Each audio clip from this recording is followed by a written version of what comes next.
I'm not going back to Haiti. One of those threats is this illegal alien from Haiti. ICE says he's a gang member with 17 criminal convictions in recent years. Trump, you feel me? Yo, Biden forever, bro. Thank Obama for everything that he did for me, bro. ICE Boston quickly takes down its next targets, including this illegal alien from Brazil who has an Interpol red notice for armed robbery. This Salvadoran illegal alien charged locally with rape and released by a sanctuary jurisdiction. Señor, ¿cómo se llama? And this Dominican illegal alien charged with assault with a deadly weapon and heroin trafficking. Officers also arrested this Guatemalan MS-13 gang member facing gun charges. ICE says he was released from local custody just the day before. Their detainer request was ignored because of sanctuary policies.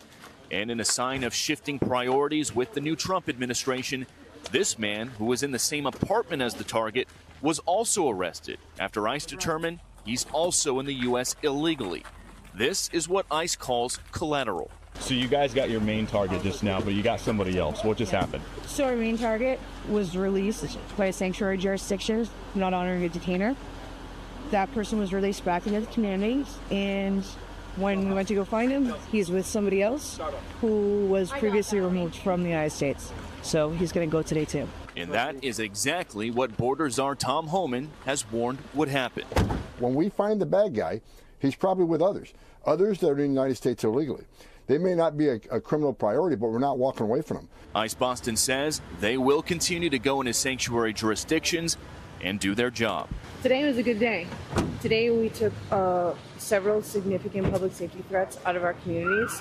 Unfortunately, a lot were released by sanctuary policies, but we're here to tell the Commonwealth and the rest of the country that we're going to find them whether they're released or not. And guys, shortly after we finished filming, ICE Boston told us they arrested 2 more targets in other parts of town away from our cameras. One of those targets is a previously deported Honduran illegal alien who was arrested for raping a woman while putting a gun in her mouth. The other target they got is a Haitian man who first flew into the United States in 2023 as part of President Biden's controversial migrant flights mass parole program. Well, they just picked him up yesterday because he's been arrested locally for sexual assault. We'll send it back to you. Bill Mallusian, it was fascinating to watch all of that. I think I was just saying to Bill, this is terrible for Joe Biden and the legacy that he tried to leave behind. A question from me, how soon will they actually be leaving the country? Does that take a long time? It depends what country they're from. If they're from cooperable countries like El Salvador, Guatemala, countries like that, it can be quick. It can be within days or weeks. If it's countries that are harder to deport, countries that don't cooperate with the U.S. as much, it can go into a process of months. But the Trump administration is changing policies with something called expedited removal.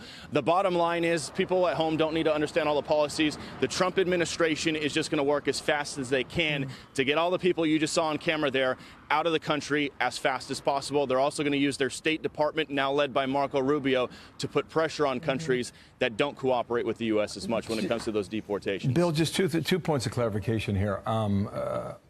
It seems a lot of these crimes are associated with sex crimes. I'm just looking at the list a bit earlier today. I don't know if that generally is the case or not. And second, if Boston's a sanctuary city, how are they allowed to do this?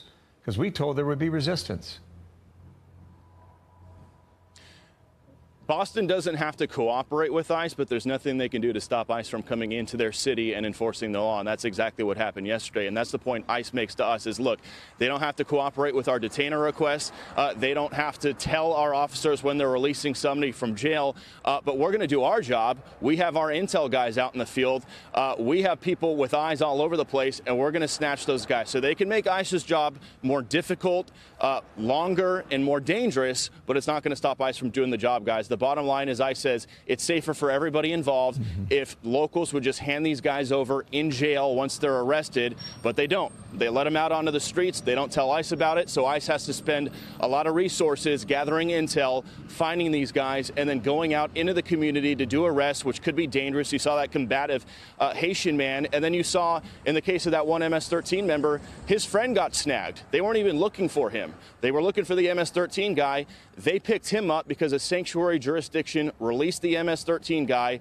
ICE found him and then found the guy who was in the apartment with. They found out he was an illegal alien as well. So now he's going to be deported too. Wow.